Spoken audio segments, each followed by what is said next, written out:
Yesterday I told you how you can understand queer theory or queer literature or you can say just a difference between sex and gender, homosexuality, lesbian study, gay study, to some extent to feminism or woman studies you can say. Today I have to talk with you. What today I have to talk with you? History of queer studies.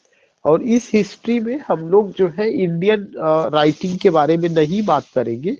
केवल हम लोग जो theorist है या जो waste में शुरू हुआ इसका इस पर चर्चा उसको लेकर के बात करेंगे।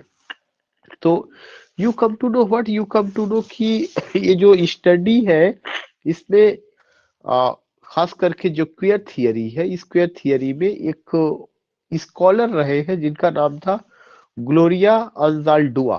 ग्लोरिया अंजाल्डुआ एक नाम ये आपको नोट करना है।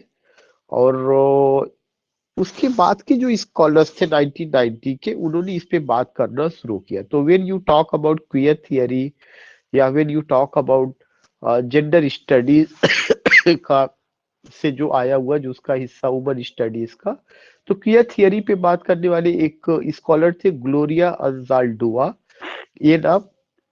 और फिर जो है इसके बाद कुछ फ्रेंच पोस्ट स्ट्रक्चरलिस्ट थे जो फ्रांस के कुछ थियरिस्ट और फिलोसफर जो थे उसमें से एक नाम मिशेल फूको का। उसमें से एक नाम मिशेल फूको का जिन्होंने ये बताया किसके बारे में, सेक्सुअलिटी, जिन्होंने बताया कि जो सेक्सुअलिटी है ये सोशली कंस्ट्रक्टेड है एंड रिजेक्टेड आइडेंटिटी पॉलिटिक्स। ये पॉइंट आपको नोट करना है। एक नाम तो ग्लोरिसा अंजाल्डो, दूसरा नाम मिशेल फूको। और जो मिशेल फूको है उन्होंने किसके बारे में बात किया, सेक्सुअलिटी के बारे में। और ये जो सेक्सुअलिटी है उन्होंने बताया कि जो सेक्सुअलिटी है ये सोशली कंस्ट्रक्टेड है और उन्होंने आइडेंटिटी पॉलिटिक्स को रिजेक्ट कर दिया। तीसरा नाम है Teresa de Lauretis. Teresa de Lauretis. तो I would like to mention here कि कौन कौन सा नाम मैंने आपको बताया। एक नाम मैंने आपको बताया ग्लो ग्लोरिया अंजाल्डुआ। अंजाल्डुआ एक नाम है आपको ध्यान में रखना, नंबर वन। नंबर टू पे एक नाम है जिसका क्या नाम है, मिशेल फूको, जो फ्रेंच पोस्ट स्ट्रक्चरलिस्ट रहे हैं। इनकी किताब है history of sexuality. Michel Foucault, FOUCAULT, ये दूसरा नाम आपको ध्यान में रखना है। तीसरा नाम मैंने आपको क्या बताया, तीसरा नाम एक और है Teresa de Lauretis. Teresa de Lauretis, TERESA, Teresa de Lauretis, LAURETIS। एक नाम ये आपको ध्यान में रखना है। तीसरा पॉइंट आपको ये ध्यान में रखना है कि जो क्वियर स्टडीज है ये कहाँ से जुड़ा हुआ है। जेंडर स्टडीज तो है ही है लेकिन थियरी में पोस्ट स्ट्रक्चरलिज्म का ये हिस्सा है, उससे आया हुआ पोस्ट स्ट्रक्चरलिज्म, STRUCTURALISM। और उस पोस्ट स्ट्रक्चरलिस्ट जो थियरिस्ट है या फिलोसफर है एक बड़ा नाम मिशेल फूको का, जिनकी किताब है हिस्ट्री ऑफ सेक्सुअलिटी करके, उस पर भी बात होगी। तीसरा पॉइंट आपको जो ध्यान में रखना है वो एक चीज ये ध्यान में रखना है कि ये जो टाइमिंग रहा है ये कब से क्वेयर स्टडीज के बारे में बात शुरू हुई, 1990s के दशक से होती है। तो जब भी आप 1990s के दशक को लेके बात करते हैं या you talk about queer theory, you talk about sexuality, you have to remember these three names, Gloria Anzaldua, Michel Foucault, तीसरा नाम Teresa de Lauretis. Michel Foucault का जो किताब है मैंने बार बार कहा उनकी किताब का नाम हिस्ट्री ऑफ सेक्सुअलिटी। और मिशेल फूको एक ऐसे हैं जो ये कहते हैं कि सेक्सुअलिटी सोशल कंस्ट्रक्टेड है और उन्होंने आइडेंटिटी पॉलिटिक्स को रिजेक्ट किया कि कोई आइडेंटिटी पॉलिटिक्स नहीं है। टेरेसा डी लाउरेटिस ने ऑर्गेनाइज किया था the first queer theory conference. एक क्वेश्चन पूछा जा सकता है who organized the first queer theory conference? पहला क्वियर थियरी कॉन्फ्रेंस 1990 में उन्होंने ऑर्गेनाइज किया। कौन ऑर्गेनाइज किया? टेरेसा डी लाउरेटिस ने। उसके बाद है David Halperin, an early queer theorist, writes in his article the normalization of queer theory. एक नाम ये भी आपको ध्यान में रखना, क्या नाम है? David Halperin, DAVID, David Halperin, HALPERIN। इनका एक एसे है, उस एसे का क्या नाम है? The normalization of queer theory. The normalization of queer theory, ये ऑलरेडी दिखाई पड़ रहा है, इसलिए कोई लिखने की ऐसी जरूरत नहीं है। तो ये नाम और उनका एसे का ये आपको ध्यान में रखना, the normalization of queer theory that de Lauretis uses was somewhat controversial at first as she chose to combine the word queer। उन्होंने क्या किया था? वर्ड क्वेयर को चुना, which was just starting to be used in a gay affirmative sense by activist street kids and members of the art world. इस सारे लोगों ने उसमें वो किया, that is another thing. But आपको एक नाम ध्यान में रखना है, वो कौन सा नाम है? That the name is David Halperin, और आर्टिकल क्या है? The normalization of queer theory. फिर उसके बाद एक पॉइंट आता है कि इसमें किन किन चीजों को गे अफर्मेटिव सेंस बाय एक्टिविस्ट, कौन सा चीज आया निकल करके पॉजिटिव वे में? गे अफर्मेटिव सेंस, कि जो गे केमिस्ट्री है, जो लेस्बियन केमिस्ट्री है, we have to talk it in in affirmative way. हम उसे क्यों हमेशा निगेटिव वे में ही लेते हैं? उस पर भी तो चार नाम, ये चौथा नाम बहुत इंपॉर्टेंट है। चौथा नाम क्या था? डेविड हाल्परीन, और इनका एसे का क्या नाम है? नॉर्मलाइजेशन ऑफ क्वेयर थियरी, और इन्होंने बात किया था। ये तो तीसरा नाम था। चौथा नाम लाउरेटिस ने जो एक पूरा का पूरा आप कह सकते हैं कि क्वियर कॉन्फ्रेंस को उन्होंने आयोजित कराया था। That is a very important point कि gay affirmative. Now you come to know what you come to know, एक और चीज है कि इसी से जुड़ा हुआ, although it is an academic discipline that gained traction within academia, queer theory roots can also be traced back to activism। जो कोई भी थियरी आती है वो ऐसे नहीं आती, उसके पीछे कोई ना कोई एक्टिविज्म जरूर होता है। जैसे इंडिया में क्वियर थियरी को लेकर के एक्टिविस्ट की बात जब भी होगी, आज की बात मैं नहीं कर रहा हूँ, शुरू में तो कल मैंने बताया था कि रूथ वनीता सलीम किदवई का, और उनका किताब है same sex love and marriages in India करके। तो activism with the reclaiming on the derogatory term queer, और क्वियर को जो है क्या किया गया, एक अम्ब्रेला टर्म इस्तेमाल किया गया। ये टर्म बहुत ज्यादा यूज किया जाता है। What is an umbrella term? चाहे एक वर्ड है ट्रांसजेंडर, वो भी अम्ब्रेला टर्म है, या जो है क्वियर थियरी भी एक अम्ब्रेला टर्म है। क्वियर थियरी जो है या क्वियर जो अम्ब्रेला टर्म होता है, अम्ब्रेला टर्म वो टर्म होता है, उससे जुड़े हुए जितनी स्टडीज है सब उसी के अंतर्गत आ जाएगी। अम्ब्रेला टर्म, या यू कैन से it's an umbrella term which includes related all the types of studies, चाहे वह गे स्टडीज हो, लेस्बियन स्टडीज हो, होमोसेक्सुअलिटी का स्टडीज हो, या बायोलॉजिकली डिफेक्ट का जिसमें जो सेक्सुअली इनकम, जिसका सेक्सुअल ऑर्गन इनकम्प्लीट है, sexual organ not completely developed है, अगर वो है जिसमें हम लोग थर्ड जेंडर की भी बात करते हैं, तो वो जो स्टडीज है अब एक अम्ब्रेला टर्म में बन गया, और इससे रिलेटेड, सेक्स से रिलेटेड जितना भी स्टडीज होगा वो सब उसमें आएगा जो है। लेकिन ये जो स्टडीज होगा, ये क्या होगा? हेट्रोसेक्सुअलिटी के जस्ट अगेंस्ट में होगा। So you see what you see, कि एक umbrella term for those who do not identify with heteronormative, ये एक बहुत इंपॉर्टेंट टर्म है। ये जो अम्ब्रेला टर्म जो क्वियर यूज किया गया, उसमें उन लोगों का स्टडी किया जाएगा जिनका अट्रैक्शन अपोजिट सेक्स के प्रति नहीं होता, या जो है फैसिनेटेड नहीं होते। किसके प्रति फैसिनेटेड नहीं होते? अपोजिट सेक्स के प्रति फैसिनेटेड नहीं होते, ऐसे लोग उसमें आएंगे। तो who is not going to be fascinated, या who is not going to be attracted? You will come to no.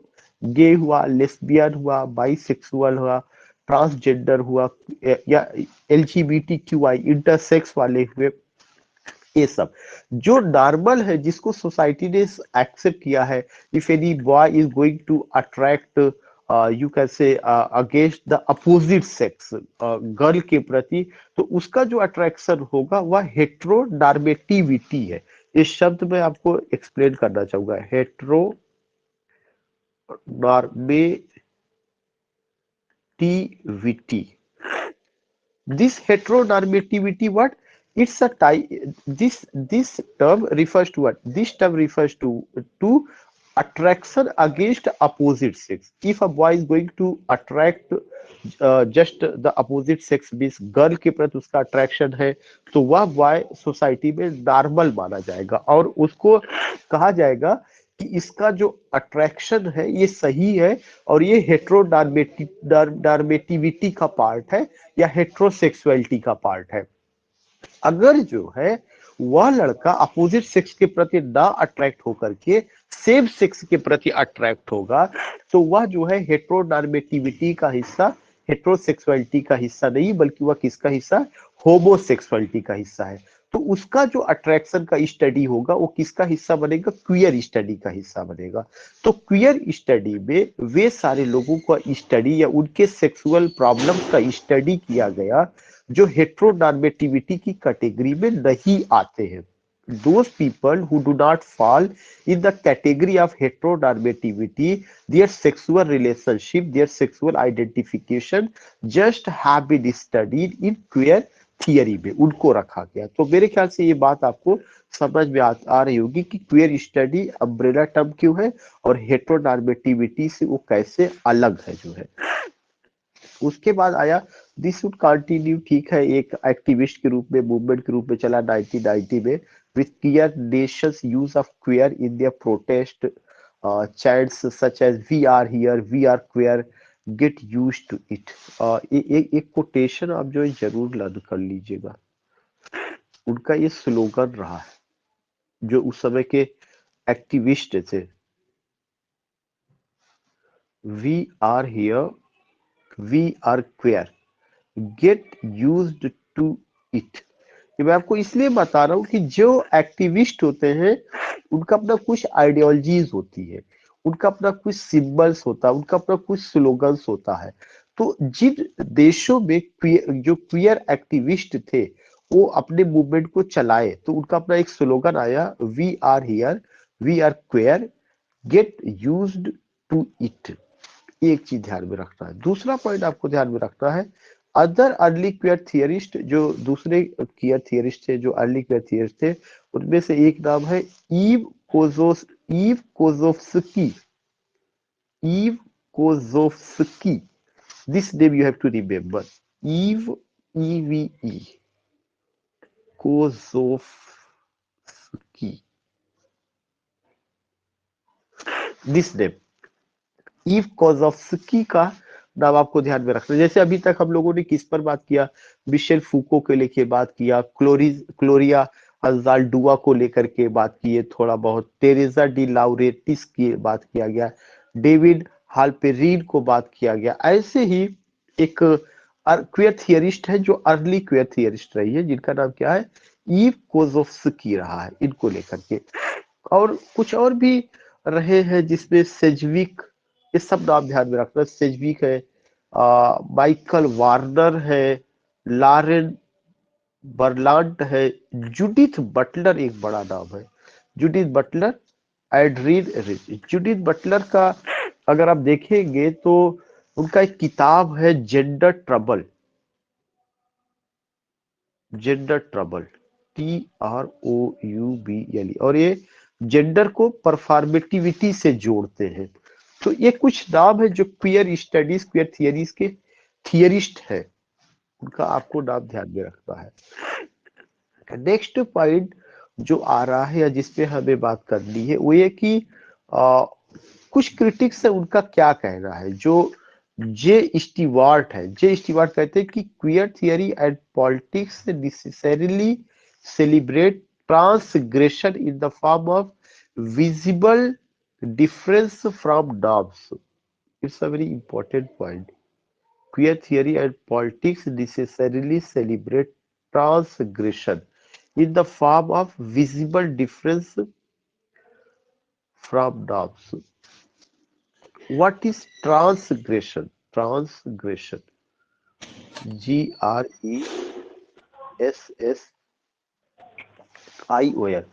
There is a word transgression. When you just try to this trans trans. When you come to know what? When you come to know transgender. When you come to know about transgender. So what do you mean by word trans? Yeah, there is a word transitory period, a period where you find some changes. In the same way, trans means parivartan are changes, in whose you find in whose gender you find some changes. The gender, that is a cultural identity, biological identity, physical appearance. When you see some changes, and these changes are not similar to the common perception which we have made, तो उसमें trans आपको देखने को मिलेगा. सो ऐसे ही जो transgression है, here you see what, here you see कि there are many people in our society, there are many people, बहुत सारे लोग हैं हमारी सोसाइटी में. वे क्या है, विजिबल है, लेकिन उनका जो विजिबिलिटी है वे विजिबल तो है, और उनका जो विजिबल है वो डिफरेंस फ्रॉम डॉब्स में है. तो एक वर्ड आपको और ध्यान में रखना है, वह कौन सा वर्ड है? That word is the visible. Visible. Visible में एक चीज मैं बताना चाहता हूं, विजिबल का मतलब ये होता है something present. Something present. Visible way है जो प्रेजेंट तो है बट नॉट सीन. जैसा हमें उनको देखना चाहिए. वे इनविजिबल नहीं है. दो वर्ड, वे डिसअपियर नहीं है. डिसअपियर का मतलब तो होता है एकदम से गायब हो जाना. विजिबल का मतलब they are present in the society but we don't see them in what way they have to be seen. हम उनको वैसा नहीं देखते हैं जैसा कि उनको देखा जाना चाहिए. जैसे हम उनको किस फ्रेम में देखना चाहते हैं, इधर मेल या फीमेल के रूप में, जबकि वे जो है मेल और फीमेल के बीच में आते हैं या इसके बियॉन्ड है. इसीलिए वे ट्रांसग्रेशन है. ट्रांसग्रेशन जिनका जेंडर ना तो कंप्लीटली मेल का है ना ही कंप्लीटली फीमेल का है, बल्कि मेल और फीमेल के बीच के वे हैं. वे हमें सोसाइटी में दिखाई तो पड़ते हैं, लेकिन हम उनको कैसे देखते हैं? We only just see them either male और फीमेल. क्यों? क्योंकि जो सोसाइटी का बाइनरी है उसमें जो है हमें दो ही चीजों को लेके बात बताया गया, boy girl, man woman, husband wife. अगर इस कैटेगरी में ब्रदर सिस्टर, अगर इस कैटेगरी में वो नहीं आता है तो हमें वो प्रेजेंट है फिर भी हम उनको नहीं देखना चाहते हैं.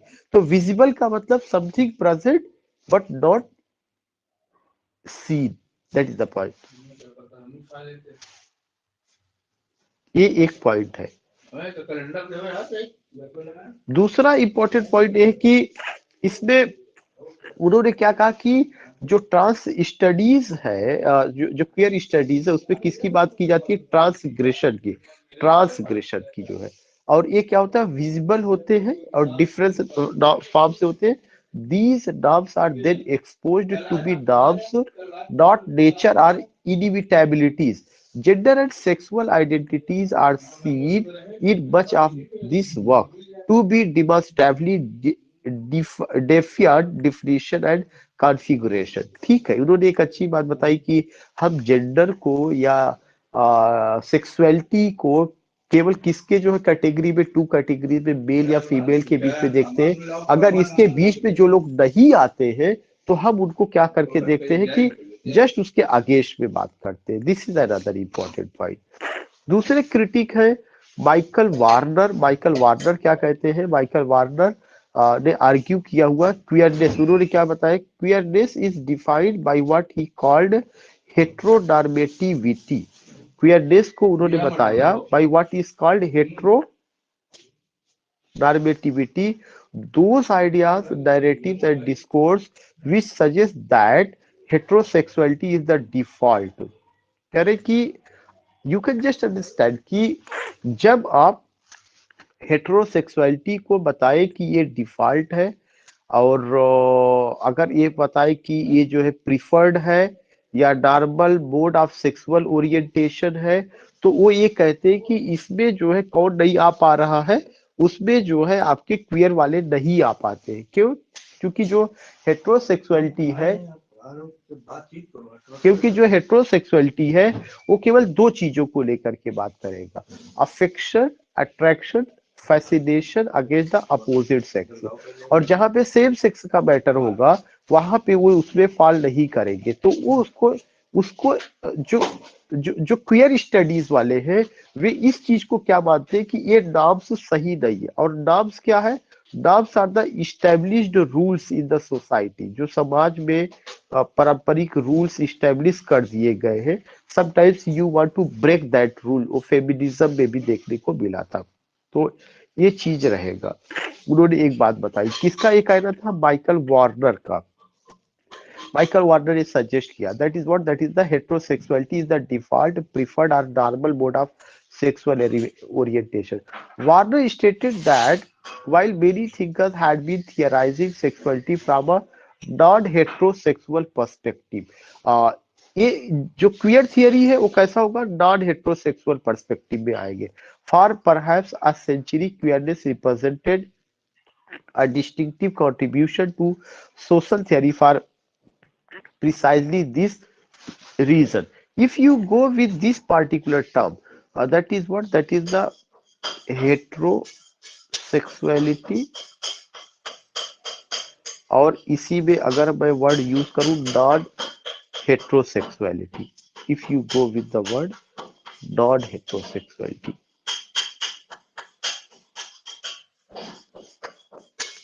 नॉन हेट्रोसेक्सुअलिटी, तभी जाकर के इसका आपको बाइनरी बनेगा।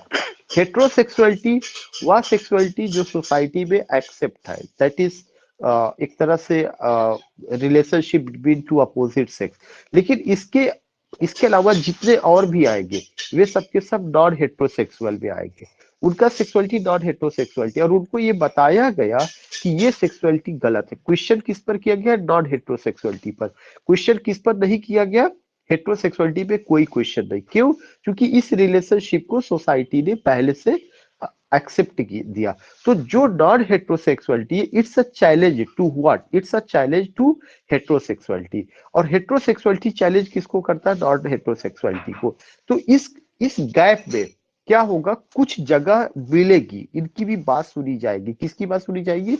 नॉन हेट्रोसेक्सुअलिटी को। तो सब कंट्रीज में, सब जगह पे इसको भी क्या किया गया? एक्सेप्ट किया गया। एंड बिहाइंड द कर्टन, पर्दे के पीछे इंडिया में भी नॉन हेट्रोसेक्सुअलिटी को लेके बहुत सारा, और अभी तो जो अपेक्स कोर्ट का वर्डिक्ट आया था एलजीबीटीक्यू रिलेशनशिप को, कि वो शादी नहीं कर सकते हैं बल्कि सेक्सुअल रिलेशनशिप चार कमरे की चार दीवारी में बना सकते हैं, दैट इज द, वो अपराध नहीं माना जाएगा, उसको डीक्रिमिनलाइज किया गया। That is the point. तो लॉरेंस, इसके अलावा एक और क्रिटिक है जिनका नाम है Lauren Berlant. Lauren Berlant and Warner further develop these ideas in the seminal essay sex in public. ये एसे आपको ध्यान में रखना है। What is that essay? Sex in public. critics such as Edward Carpenter, Guy होकाउ Hocquenghem and Jeffrey Weeks, ये जो भी क्रिटिक्स है इन तीनों का नाम, had emphasized what they called the necessity of thinking about sexuality as a field of power. Necessity of thinking about sexuality as a field of power, as a historical mode of personality, as a historical mode of personality, and as the site of an often critical utopian aim. ये जितने भी critic है इन्होंने 30 शब्द को लेकर के बात किया हुआ है। सेक्सुअलिटी क्या है? Field of power. सेक्सुअलिटी के पर्सपेक्टिव से पार किसको मिला? मेल को मिला, फीमेल को मिला। मेल को मिला, फीमेल को मिला। अगर कोई मेल और फीमेल है, वही फैमिली रन कराएगा, वही सोसाइटी में राज करेगा। इसके जो बियॉन्ड है वो सब मार्जिनलाइज कर दिए जाएंगे, whether they are gay, lesbian, whether they are you can say transgender, वो सब। तो जो भी ये एक तीनों क्रिटिक्स है, उन्होंने एक बात बताई कि वो कौन सी बात बताई कि फील्ड इन पार को लेकर के। और दूसरा उन्होंने एक बात और जो बताई है, that is the very significant. Second एक इंपॉर्टेंट पॉइंट उन्होंने बताया कि हिस्टोरिकल बोर्ड को लेकर के उन्होंने बात किया कि इनको कैसे पास्ट में दिखाया गया। हिस्टोरिकल बोर्ड, हिस्टोरिकल बोर्ड से मतलब है कि सोसाइटी ने बहुत जमाने से केवल एक ही रिलेशनशिप को महत्व दिया। वह कौन सा रिलेशनशिप रहा है? धार्मिक पर्सपेक्टिव से, धार्मिक पर्सपेक्टिव के अलावा कल्चर को लेकर के, लिटरेचर में भी, that was what against the opposite से। खासकर रिलीजन ने इसमें बड़ा इंपॉर्टेंट रोल अदा किया। तीसरा पॉइंट वो बात करते हैं यूटोपियन एम की, एक दुनिया बनाई गई और उसका तस्वुर ये हुआ कि दुनिया खूबसूरत तभी बनेगी जब सेक्सुअल रिलेशनशिप बिटवीन मेल और फीमेल होगा। अगर उसके अपोजिट कोई सेक्सुअल रिलेशनशिप होता है तो यूटोपिया नहीं, बल्कि दुनिया को आप डाइस्टोपिया बना देंगे, जो है एक उस लाइन में कन्वर्ट कर देंगे। तो ये जितने क्रिटिक्स है, इन्होंने तीन विचार जो है लेकर के रखे, और इस तीन विचारों के आधार पर उन्होंने बताया कि हेट्रोनॉर्मेटिविटी, हेट्रोसेक्सुअलिटी के अगेंस्ट में जो नॉन हेट्रोसेक्सुअलिटी है वो पॉपुलर क्यों नहीं हो पाया, उसको एक्सेप्टेंस क्यों नहीं मिला। उससे पीछे तीन रीजन था। फील्ड ऑफ पार था, हिस्टोरिकल बोर्ड था, और एक और पॉइंट क्या था, that was the hetero, that was the utopian aim, utopian aim करके। ये तीन पॉइंट आपको ध्यान में रखना है। ये सब चीज बाकी जो ऐसे मैंने आपको बताया उन लोगों ने लिखा, दैट इज अनदर थिंग। इसके अलावा फिर टर्म्स आता, कौन सा टर्म्स आता? होमोसेक्सुअल का, गे का कॉन्सेप्ट, लेस्बियन का कॉन्सेप्ट डेवलप होता, which they use signify particular identities with stable references to a certain cultural form। और फिर उन्होंने बताया कि जो कल्चर है कैसे इसमें इनकी आइडेंटिटी, हिस्टोरिकल कॉन्टेक्स्ट में क्या बात की गई है, पॉलिटिकल एजेंडा क्या है, whose meanings can be heteronormativity, heterosexuality, उनको लेकर के जब बात की जाती है तो उनको इंपॉर्टेंस क्यों दिया गया? इसलिए दिया गया, उनके साथ एक सोशियोलॉजिकल आइडेंटिटी बनी, उनके साथ पॉलिटिकल आइडेंटिटी बनी, उनके साथ ये चीजें हुआ। लेकिन जब होमोसेक्सुअलिटी की बात आती है, गे रिलेशनशिप, लेस्बियन रिलेशनशिप, तो उनकी तादाद क्या है, कितने लोग सामने आकर के बात करते हैं, एक चीज। दूसरा चीज, जो लोग आकर के बात करते हैं उनको सोसाइटी में क्या थ्रेट मिलता है, उनको सोसाइटी में क्या थ्रेट मिलता है, क्या उनके रिलेशनशिप को सोसाइटी में एक्सेप्ट किया जा रहा है? नो।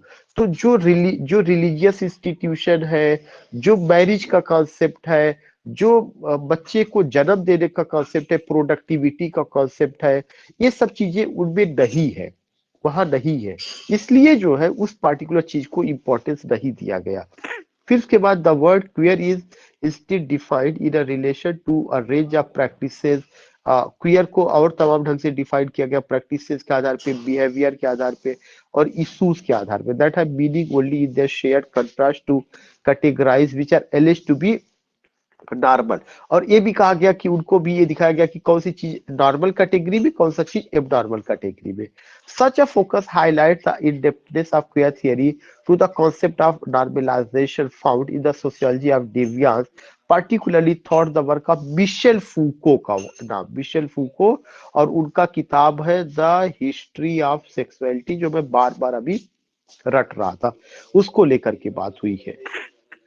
तो ये सब चीजें मैं थोड़ा सा एक्सक्यूज ये करना चाहता हूँ, मुझे बहुत इम्पोर्टेंट आप कह सकते वर्क मुझे करना है, मैं यहीं पे रखूंगा क्योंकि मिशेल फूको पे मुझे डिटेल में बात करनी है। सो आज मैं just I want to say excuse कि मुझे यहीं पे रोकना पड़ेगा, जो है मुझे यहीं पे इतना चीजें आप कवर कर लीजिएगा। कल मैं द हिस्ट्री ऑफ सेक्सुअलिटी और मिशेल फूको पे बात करूंगा।